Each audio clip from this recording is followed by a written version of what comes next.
harus tersedia. Dalam hal ini, se tidak bisa dalam waktu itu belum komplit, harus sudah komplit. Nah, Anytime Series klasifikasi mengatasi hal tersebut, yaitu bisa menghasilkan label kelas berdasarkan prefix direct waktu, di mana bisa membuat keputusan sedini mungkin, walaupun data tersebut belum lengkap.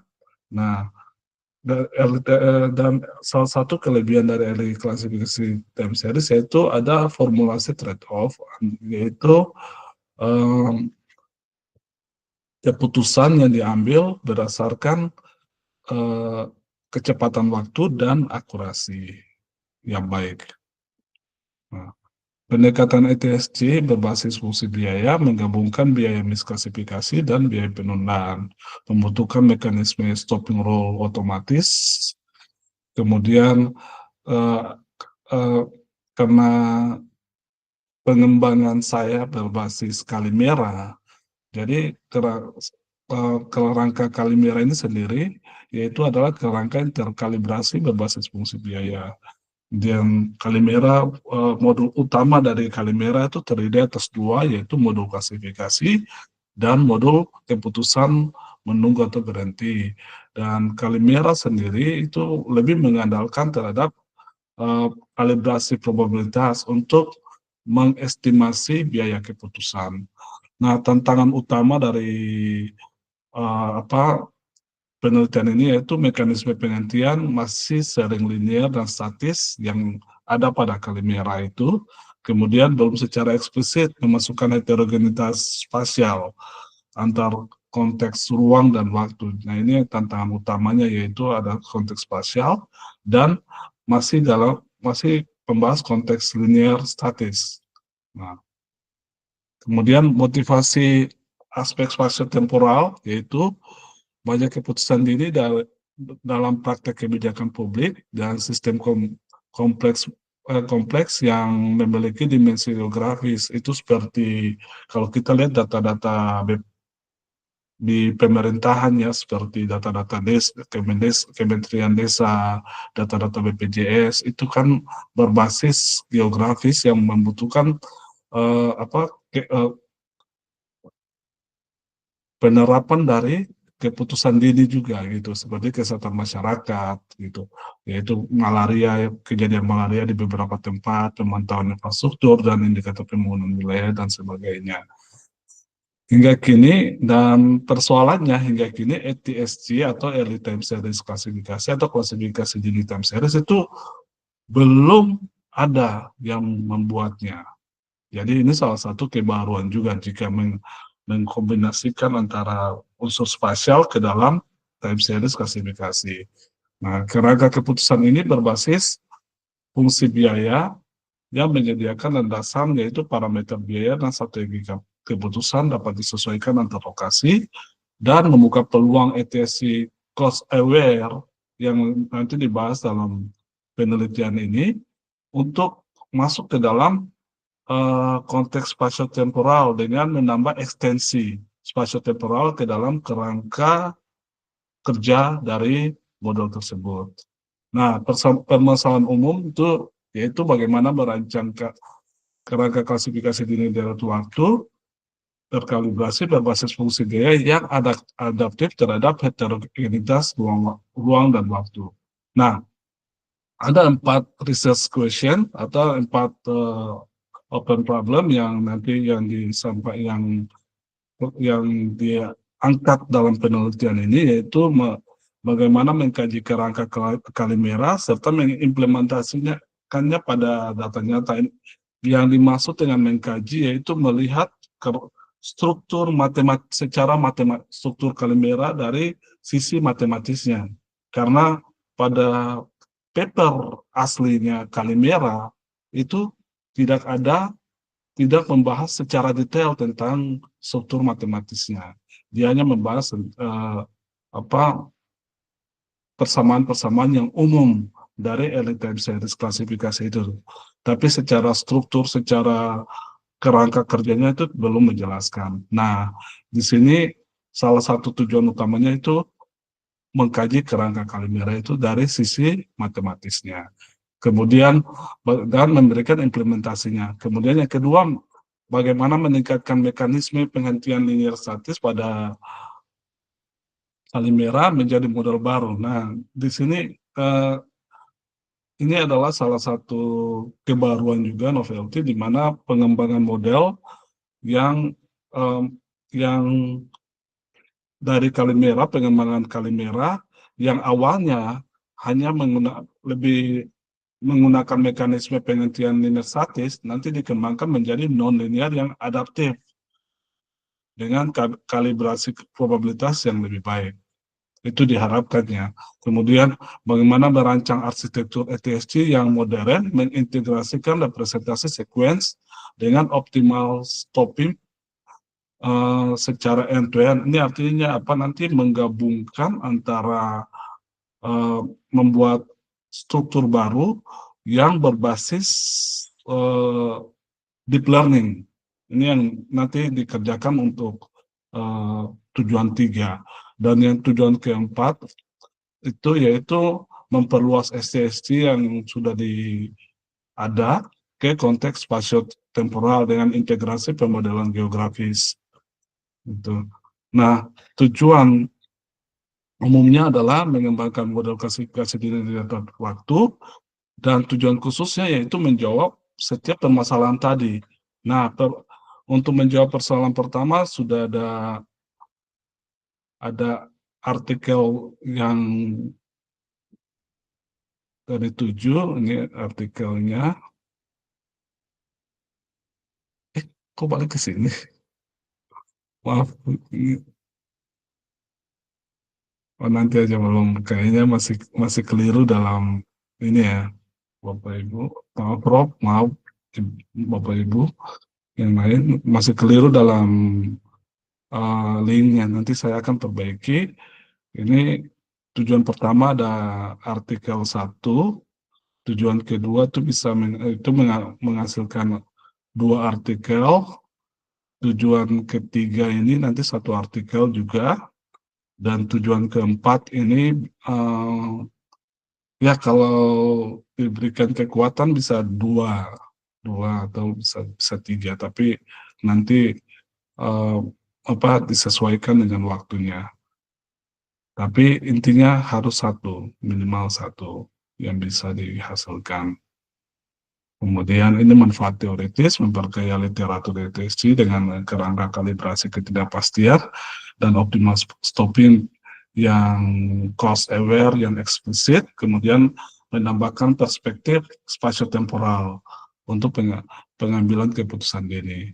Manfaat praktis yaitu menyediakan pendekatan pengambilan keputusan dini yang lebih cepat tanpa mengorbankan akurasi, tangguh terhadap perubahan distribusi, mudah diaudit dan diterapkan di domain yang lebih kritis seperti di apa kesehatan, kedokteran yang sangat kritis, atau ekonomi seperti pemantauan krisis moneter.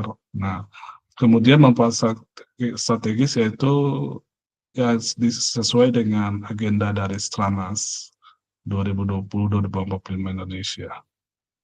Nah, tujuan pustaka di sini dan originalitas ini masih perlu dikaji ulang karena ini masih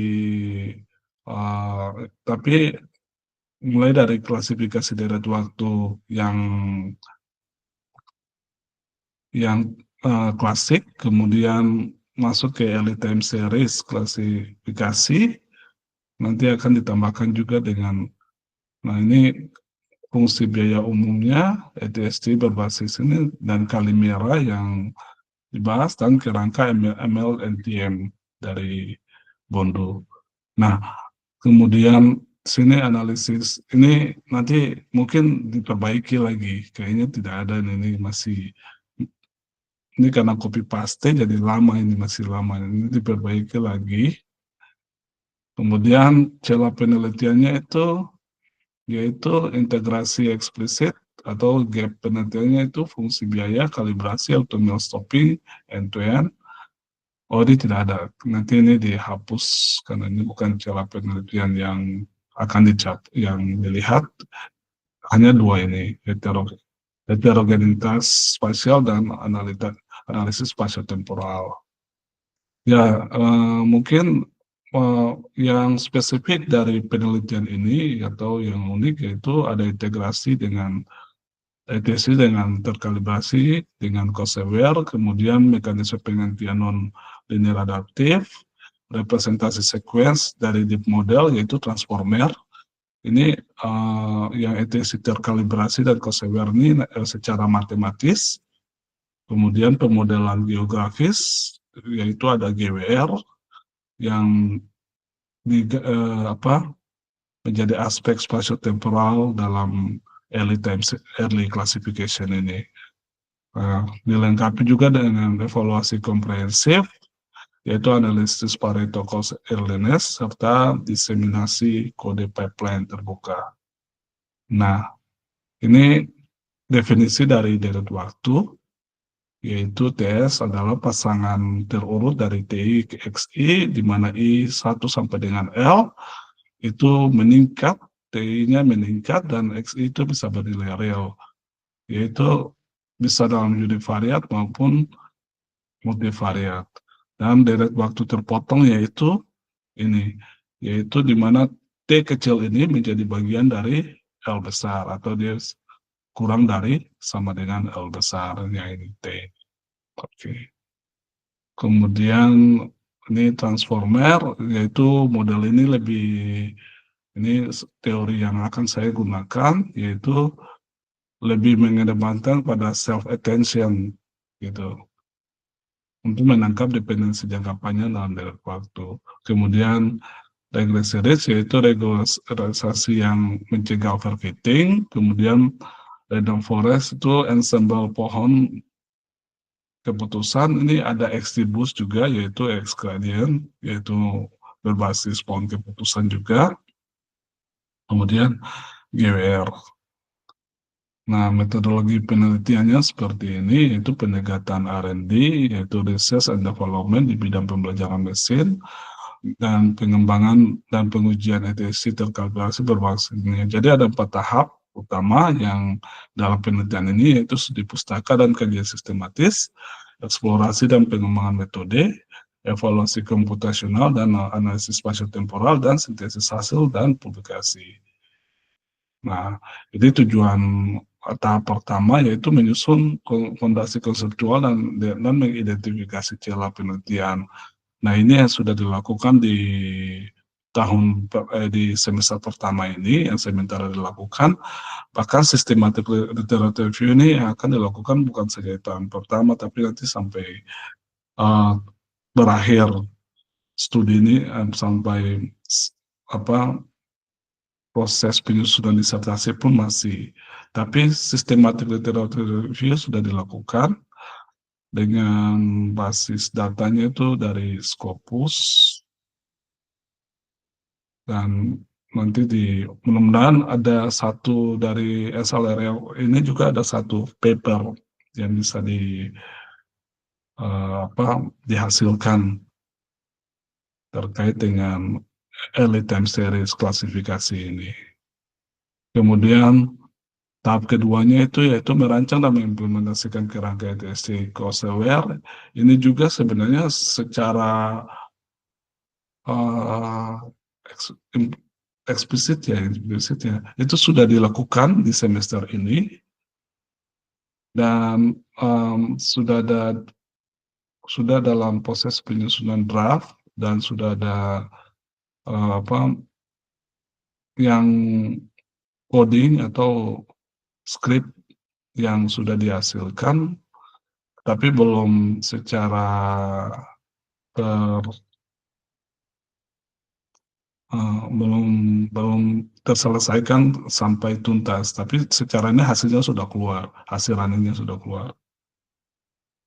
Kemudian ini evaluasi kinerja dari berbagai data. Ini juga untuk sementara ini nanti menggunakan benchmark, ini akan di domainnya keuangan, Ini belum yang domain lain juga belum, tapi nanti ada perbandingan komparasi ya dari model yang dipropose yang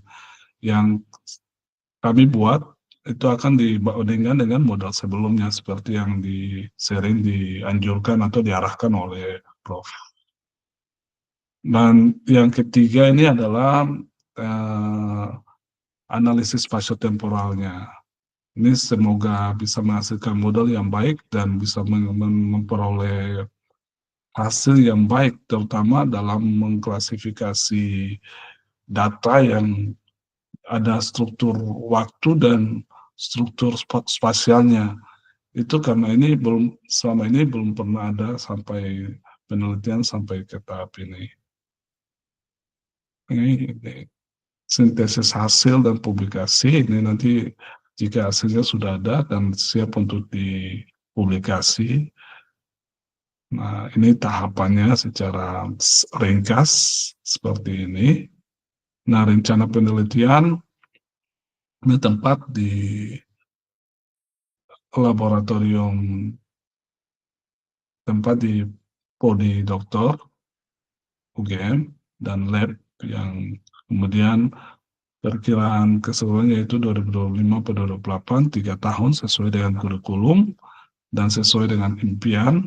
Kemudian tahap-tahap penelitian diselaraskan dengan jadwal akademik dan target publikasi.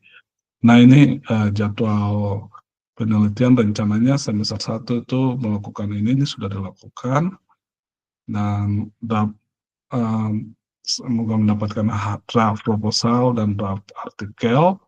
Kemudian semester 2 itu pengembangan metode dan implementasi dan eksperimen utama itu sebenarnya semester 2 ini juga sudah sebagian dikerjakan di semester 1, sebagian kecil ya. Nah, proposal ujian komprehensif di akhir semester 2 itu ini impiannya yang direncanakan ke depan ya.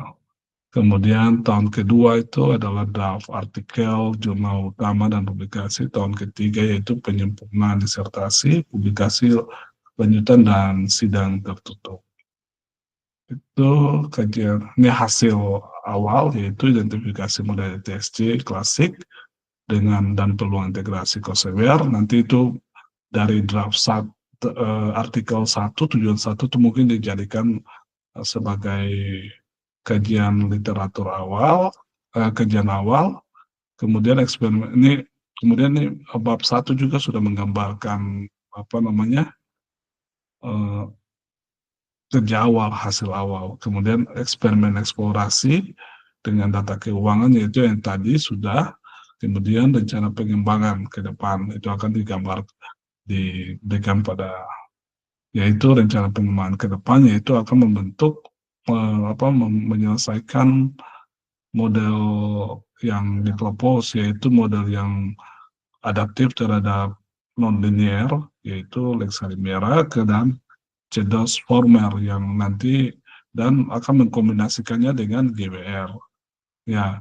Itu dari kemudian ini kontribusi yang diharapkan yaitu kerangka konseptual, mekanisme penelitian, arsitektur TSC, perluasan ke konteks sosial.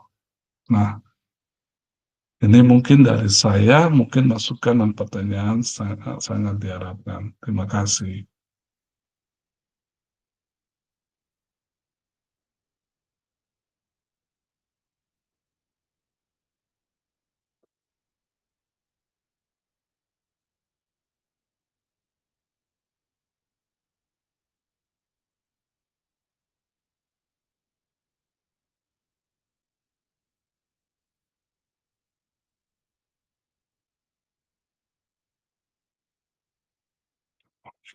Terima kasih Pak, terima kasih Bapak Ibu semua.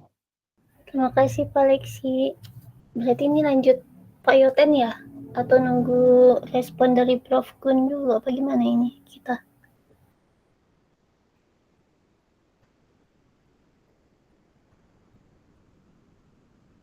Kayaknya kalau Prof mungkin masih sibuk, belum bisa berbicara mungkin. Atau lanjut aja atau gimana ya? Saya terakhir aja Pak.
Oke, maaf ya.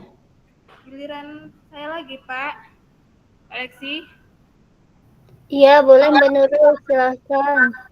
Sepertinya Prof lagi Uji ya. Ya, Iya. Bu Mega yang moderator bisa boleh langsung. Saya jadi moderator. Ya, silakan Mbak Nurul. Oke, terima kasih Bapak dan Ibu. Dan mohon sarannya juga dari Prof. Bentar. Oh,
Dek jatuh, Dek.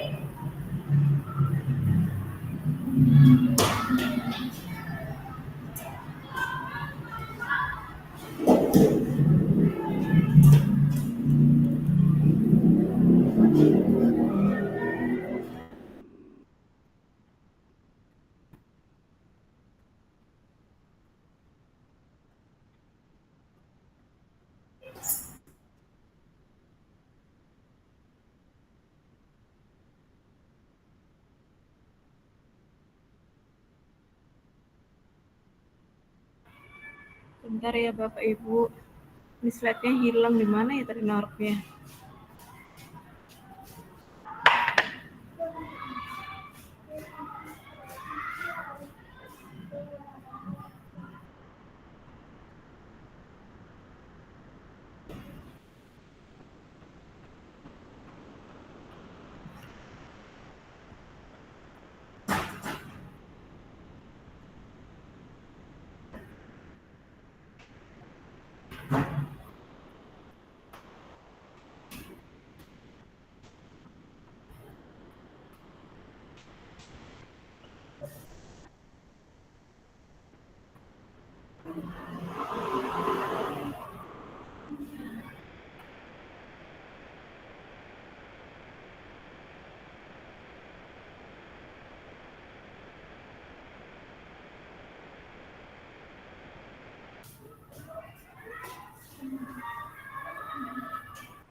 Mega duluan nggak apa-apa, Ga. Ini apa sinyalnya kok lolai dia. Apa-apa Pak Yoten atau Mega duluan deh.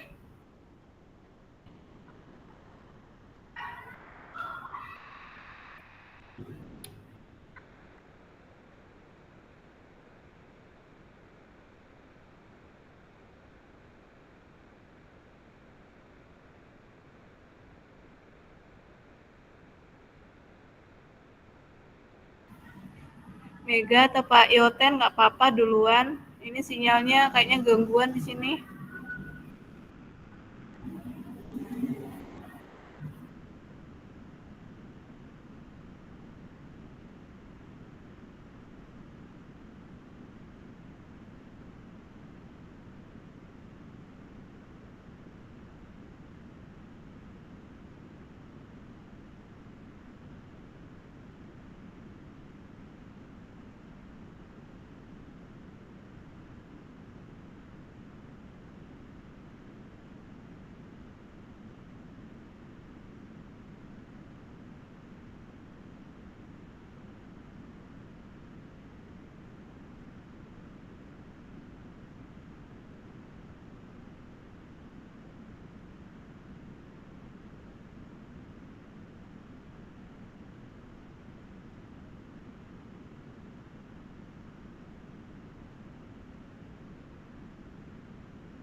Mohon izin Prof, Bapak Ibu, saya duluan dari Mbak Nurul menyusul presentasi seperti Pak Lexi. Saya akan mohon izin share screen dan merepresentasikan proposal penelitian saya. Proposal penelitian saya yaitu Geographically Weighted Multivariate Autoregressive atau GWMAR. Adapun latar belakang dari penelitian ini adalah metode deret waktu klasik seperti A5 atau S5 itu masih bersifat univariat dan tidak mampu menangkap interaksi antar variabel. Kemudian pendekatan multivariat seperti VAR atau MAR, vektor autoregresif atau multivariat autoregresif, ini mampu memodelkan ketergantungan dinamis beberapa variabel sekaligus, tetapi tetap mengasumsikan parameternya itu homogen secara global, dan sehingga dia mengabaikan heterogenitas antar wilayah. Sementara itu untuk model spasial seperti GWR atau MGWR atau GTWR, ini mampu menangkap variasi lokal, tetapi tidak dirancang untuk memodelkan interaksi dinamis multivariat sebagaimana diperlakukan dalam analisis deret waktu. Kemudian ini peta perkembangan literatur review untuk model GWMAR yang dari univariat, time series univariat pada 1977 dari Box Jenkins, kemudian berkembang menjadi multivariat yaitu dengan model VAR, FECM atau MAR. Kemudian di waktu yang berbeda juga ada perkembangan spasio-temporal yaitu kayak spasial VAR dan juga GWR, MGWR, GTWR, dan perkembangan terbaru mulai ada yang menyisipkan aspek aspek time series ke spasionya gitu. Nah, di sini gap penelitian saya adalah pendekatan multivariat seperti VAR atau MAR ini mampu memodelkan interaksi dinamis beberapa variabel tetapi masih berasumsi parameter homogen global sehingga tidak mampu menangkap perbedaan antar wilayah.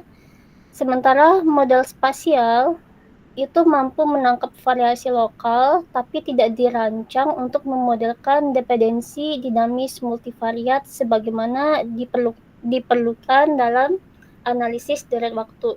Sehingga gap penelitian di sini adalah belum ada model yang secara bersamaan menangani dinamika multivariat dan juga heterogenitas spasio-temporal antar wilayah.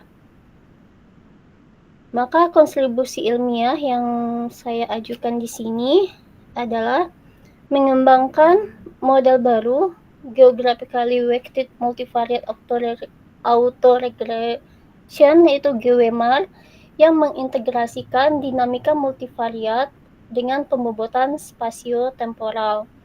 Kemudian memperkenalkan estimasi parameter lokal untuk progres autoregresif multivariat sehingga setiap wilayah dan waktu memiliki struktur dinamika yang berbeda secara adaptif. Kemudian menyusun prosedur diagnostik spasio-temporal untuk mengevaluasi stabilitas, signifikansi, dan heterogenitas parameter lokal pada model autoregresif multivariat. Rumusan masalah pada penelitian ini yaitu merumuskan model GWMAR sebagai perluasan kerangka deret waktu multivariat dengan integrasi pembobotan spasio-temporal. Kemudian mengembangkan metode estimasi parameter lokal GWMAR pada tingkat wilayah dan waktu. Kemudian menyusun prosedur diagnostik, validasi, dan evaluasi kinerja model GWMAR dan dibandingkan dengan model konvensional series ataupun di spasio-temporal. Dan menerapkan model GWMAR untuk menganalisis variasi spasio-temporal di mana di sini adalah faktor-faktor solvabilitas BPJS Kesehatan Indonesia.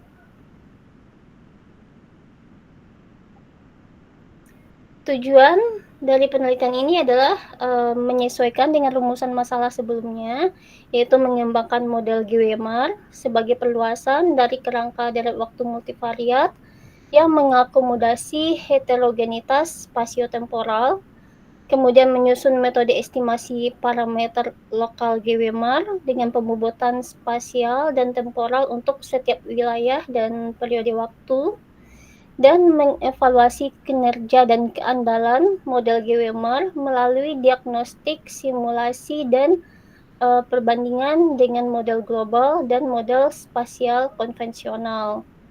Kemudian menerapkan model GWMAR untuk memperoleh peramalan spasio-temporal mengenai faktor-faktor yang mempengaruhi solvabilitas BPJS Kesehatan. Manfaat penelitian saya adalah menyediakan kerangka metodologis baru untuk memodelkan deret waktu multivariat spasio-temporal, kemudian memperkaya literatur mengenai integrasi model multivariat dan model berbobot lokal melalui pengembangan GWMAR, dan menawarkan pendekatan diagnostik baru untuk menilai heterogenitas spasio-temporal dalam proses autoregresif.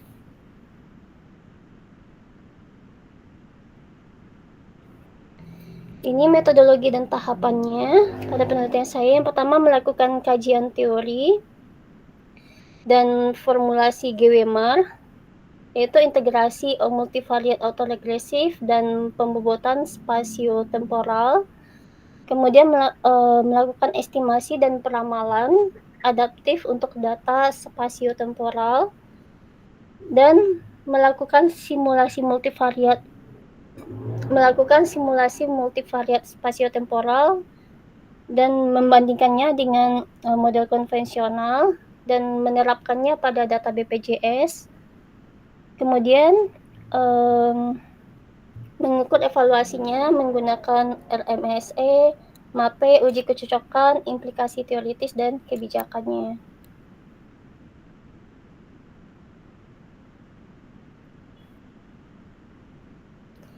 Ini flowchart alur penelitian, di mana yang pertama itu mengidentifikasi kesenjangan teori, kemudian melakukan formulasi model GWMAR, kemudian melakukan metode estimasi dan peramalan, dan melakukan simulasi spasio-temporal dan menerapkannya pada data BPJS.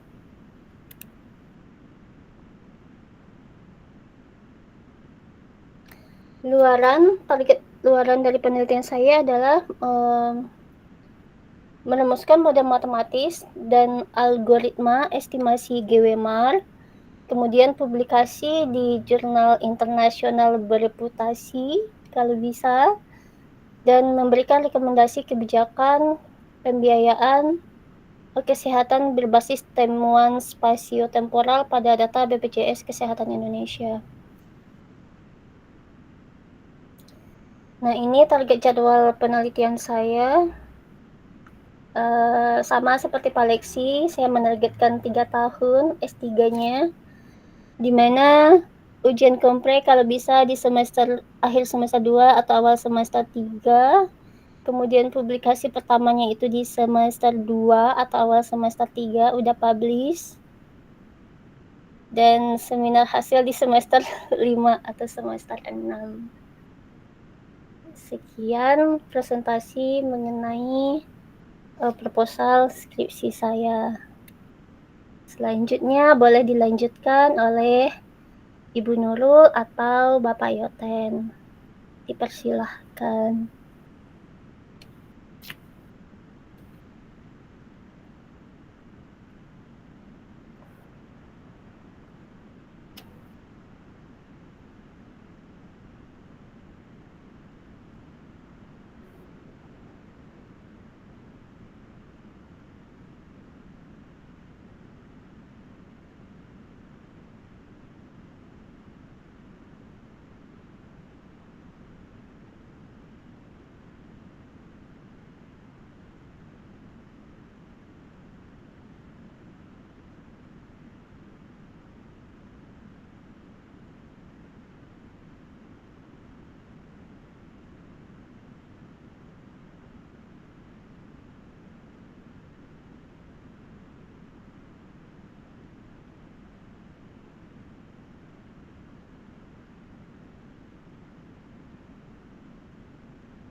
Pak Yoten gimana? Apakah sudah bisa presentasi?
Ini udah ya?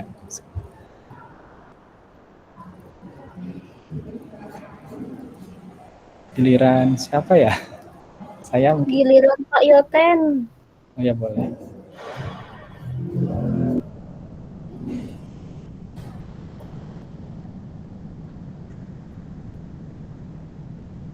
Baik, terima kasih Pak Ibu, Prof. Gun, untuk di proposal saya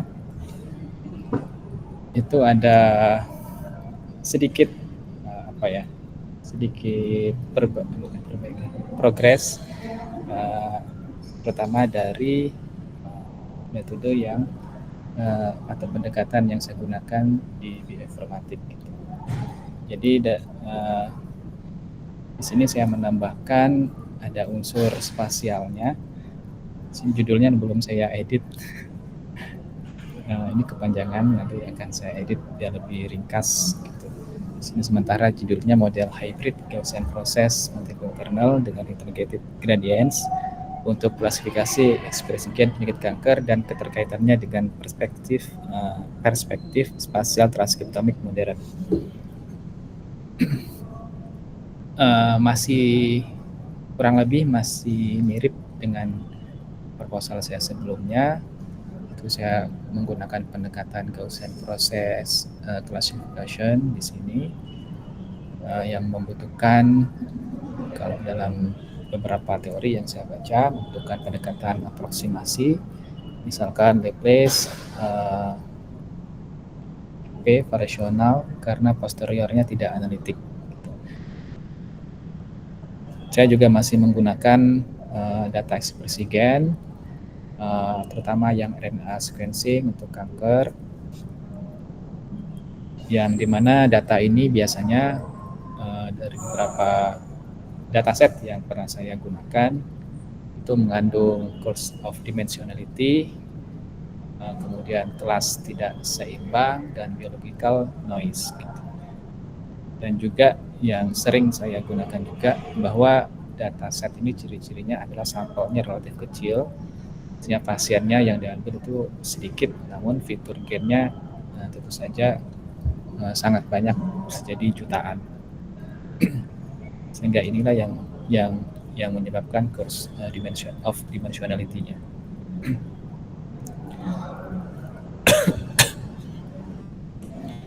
Nah, kemudian ada beberapa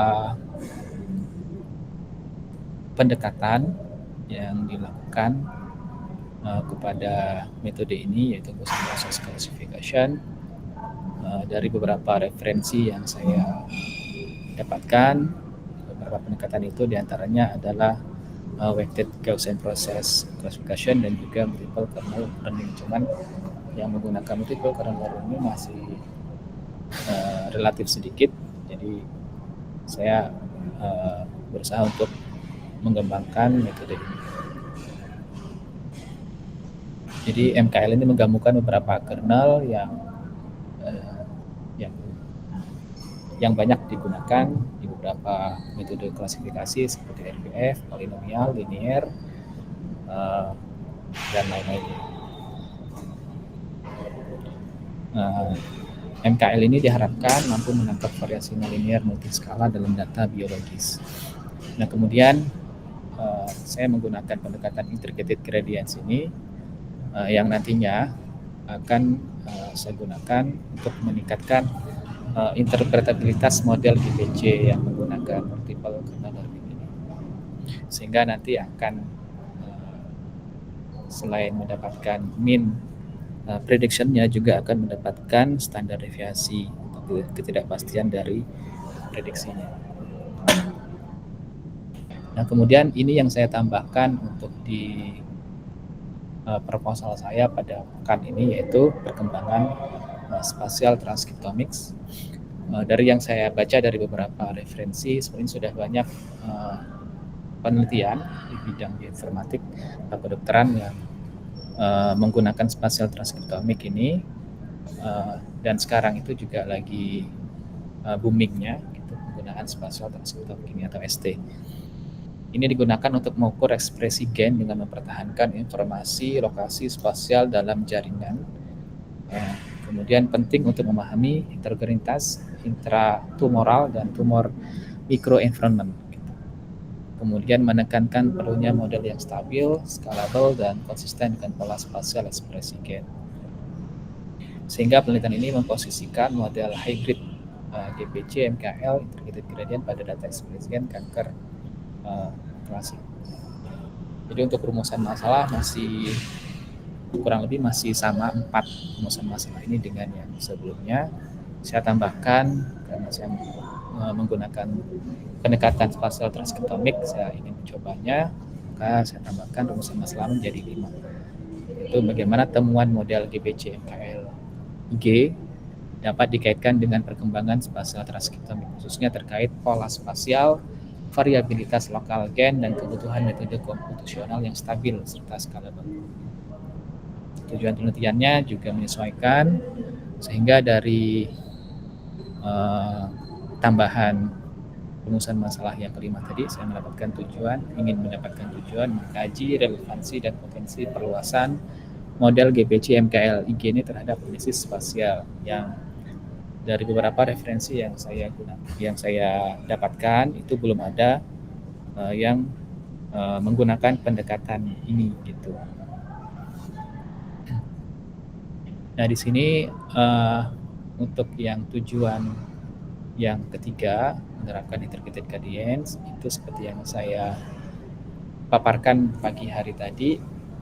Saya ingin menjawabnya dengan sebuah paper ya pagi tadi gitu.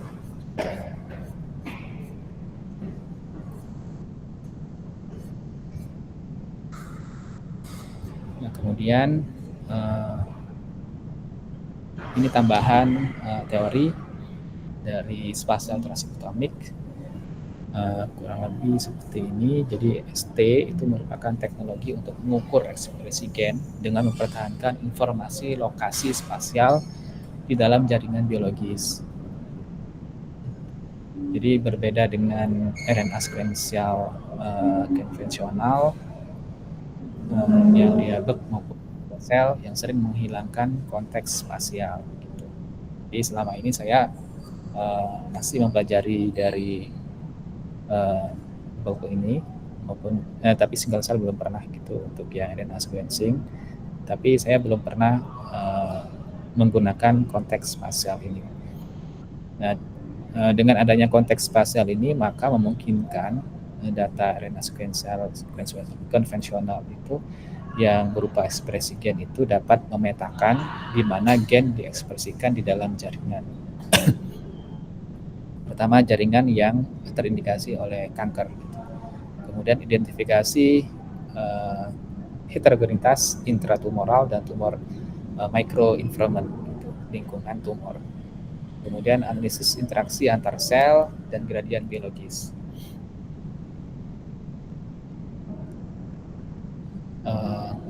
Seperti ini. Kalau di mana ya, saya lupa ya, di konsep spasial kalau nggak salah itu ada UV, nah di sini juga ada USVS gitu. Saya belum paham. Kemudian ini teknologi sequential transkriptomik yang modern, untuk mendapatkan datanya itu rata-rata dia datanya itu berupa citra ya gitu, atau gambar. Ini teknologi yang digunakan untuk mendapatkan data tersebut. Misalkan di sini ada sequencing base, kemudian ada imaging base, ada spatial multi-omics. Jadi dalam konteks kanker, metode spasial transkriptomik ini membantu ini kepotong ya, panjangan. Saya perbaiki. Nah, salah satu konsep kunci dalam analisis spasial transkriptomik ini adalah spatial autocorrelation. Ya ini sejauh mana ekspresi gen serupa muncul di lokasi yang berdekatan. Jadi pada intinya ingin melihat atau mendapatkan informasi kedekatan ya, gitu, secara lokasi ekspresi gen dengan posisi atau jaringan atau sel kanker. Nah, ini nanti di dalam spasial transkriptomik, nah dia akan menggunakan kernel spasial namanya. Saya juga baru tahu gitu ada kernel spasial dalam klasifikasi. Nah, dari beberapa referensi yang saya dapatkan, penggunaan kernel spasial ini belum pernah digunakan di GPC, apalagi dengan pendekatan multiple kernel learning. Nanti ada misalkan kan ada RBF, nah di sini ada RBF spasial kernel, ya tambahan spasial. Kemudian ada join kernel namanya, itu gen plus spasial. Di sini ada NKL spasial genomic. Ini saya belum paham secara formulanya.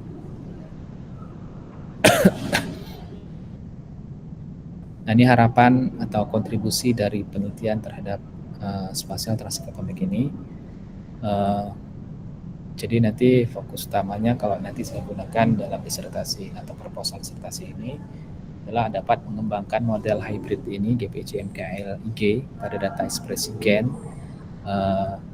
terutama yang RNA sequencing untuk kanker, sehingga dapat meningkatkan akurasi dan stabilitas klasifikasi, menyediakan interoperabilitas melalui IG, integrated gradient, dan memvalidasi temuan secara biologis.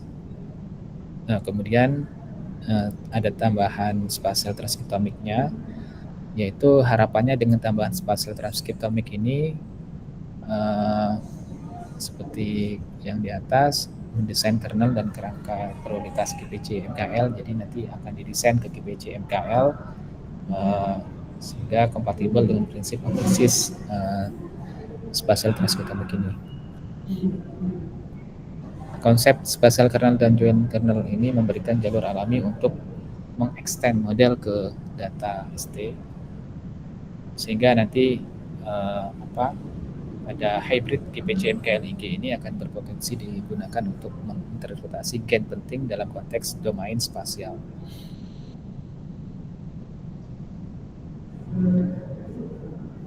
Oke.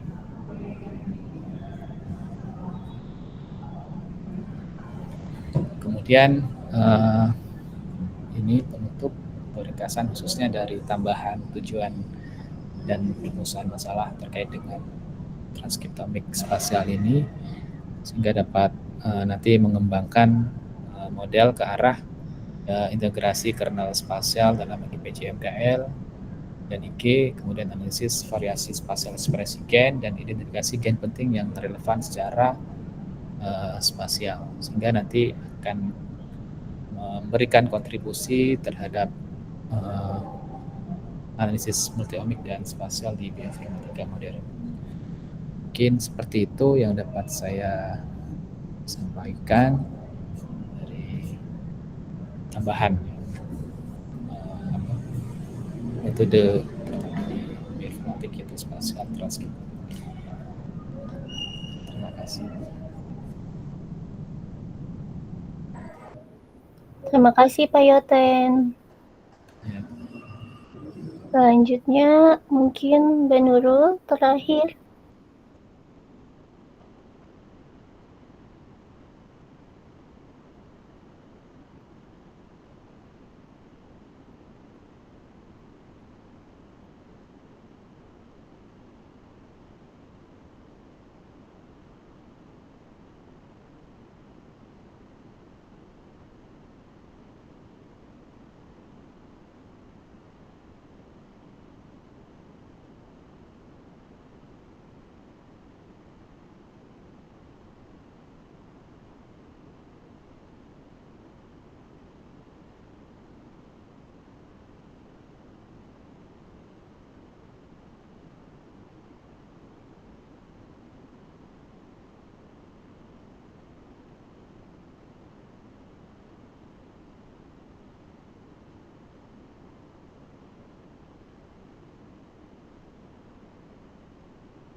Oke, terima kasih Mbak Mega.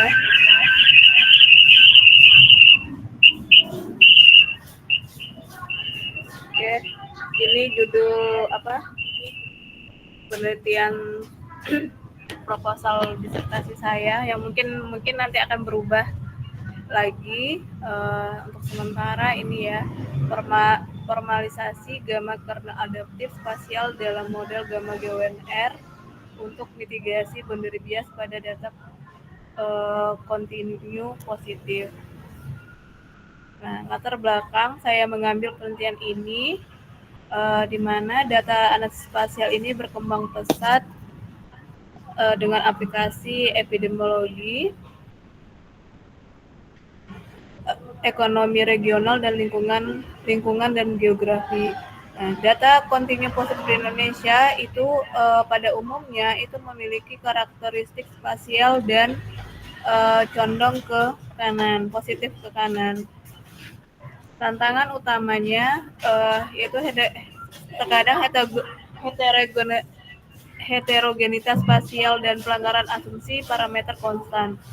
Nah, kernel asimetris Gaussian itu menimbulkan boundary bias pada domain non negatif. Nah, gamma kernel ini atau dia bersifat asimetris itu lebih sesuai untuk data pada dominan positif.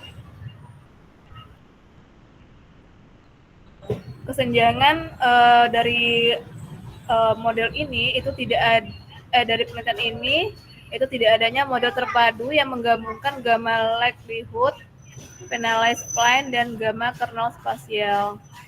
Nah,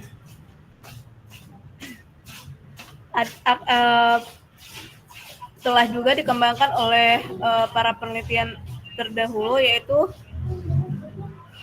gamma GWR itu yang memperbaiki bentuk distribusi namun masih linear. Nah, di sini saya ingin mengembangkan GWNR atau GW non parametrik itu fleksibel secara fungsional tapi umumnya mengasumsikan residual Gaussian. Ini evolusi perkembangan model regresi dari OLS hingga gamma GW. Nah, regresi spasial itu dikembangkan GWR itu dikembangkan bermula dari model OLS atau model regresi biasa, terus berkembang menjadi GWR dan berkembang lagi itu menjadi gamma GWNR. Di sini regresi global juga berkembang menjadi regresi non parametrik. Penelitian juga telah mengembangkan bahwa ada metode GWR non parametrik. Nah, di sini saya ingin menggabungkan kedua metode yaitu gamma GWR dengan gamma GWR non parametrik.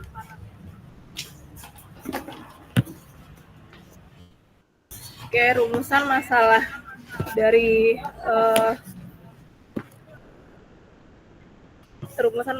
dari proposal penelitian saya yaitu membuat formulasi matematis gamma GWNR, terus algoritma estimasi dan bandwidth adaptif,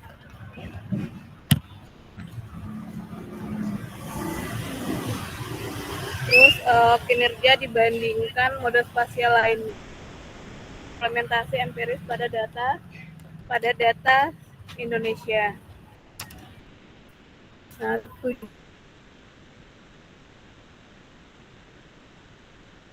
tujuan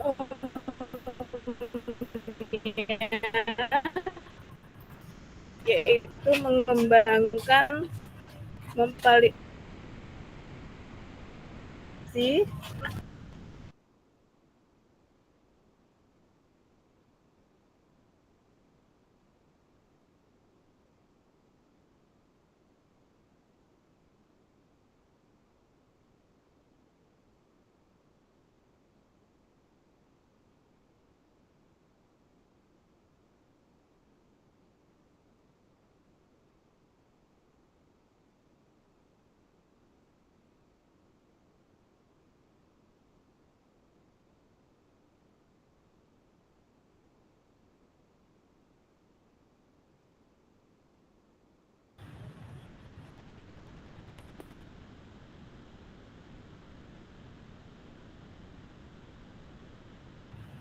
Oke.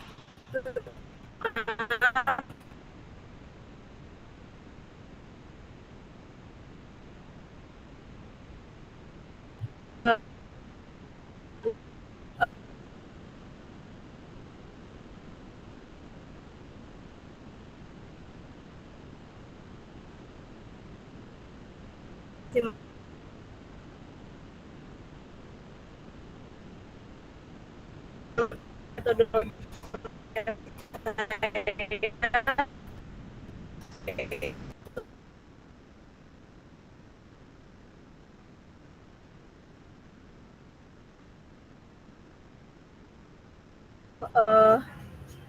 pertama kita mengambil data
algoritma estimasi itu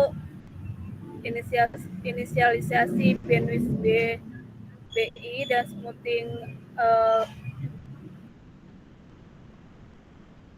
dengan smoothing lambda I untuk setiap lokasi I, menghitung nilai bandwidth untuk semua J dan optimasi penalized weighted log likelihood. Terus mengoptimalkan BI lambda I dengan CV dan AIC. Nah, untuk aspek komputasi, perhitungan lokal di setiap lokasi itu para realisasi direkomendasikan untuk paket implementasi yaitu R atau Python, penyimpanan hasil itu peta koefisien lokal dan peta relational metrik CV dan AIC. Validasi dan diagnostik itu menggunakan kriteria evaluasi menggunakan CV, AIC, RMSE, peta residual, dan Morans-I. Business sensitivity analysis dan perbandingan dengan baseline GWR, GWGR, dan GWNR yang Gaussian. Skenario desain simulasi itu dengan skenario yaitu variasi nonlinear lokal, tingkat noise, dan densitas sampling spasial. Dengan metode pembandingnya GWR Gaussian, GWGR gamma linear, dan GWNR itu Gaussian kernel. Matrik evaluasi simulasi, RMSE sebagai prediksi, bias, correct interval, dan AIC serta waktu komputasi. Visualisasi peta kesalahan rata-rata. Nah, data empiris nanti ingin mencoba untuk sumber datanya itu dari biaya kesehatan per kabupaten, variabel utamanya dengan biaya layanan per kapita respon, variabel exploratory, dan faktor demokratis infrastruktur.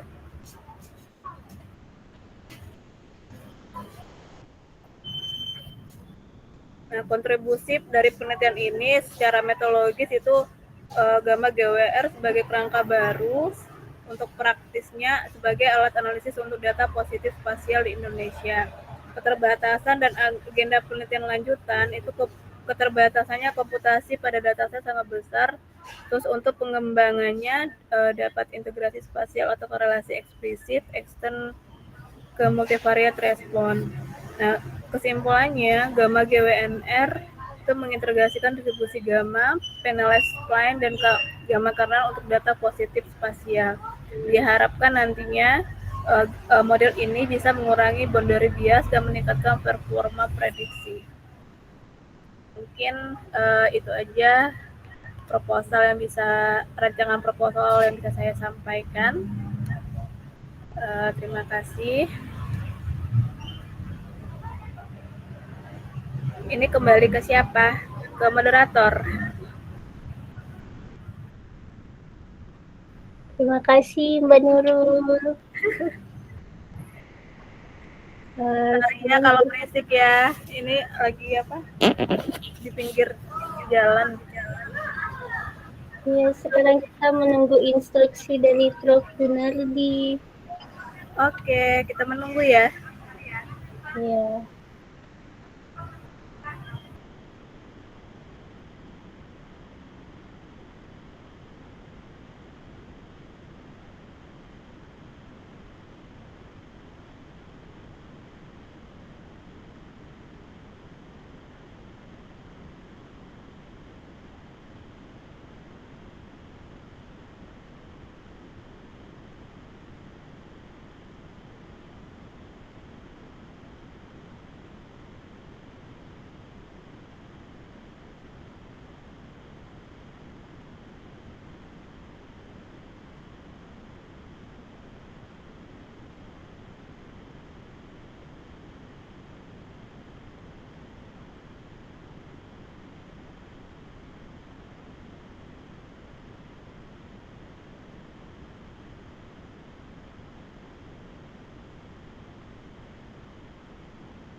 Teman-teman, kata Prof, kuliahnya sampai di sini dulu. Jadi kita akhiri perkuliahan kita hari ini. Sampai ketemu minggu depan. Wassalamualaikum.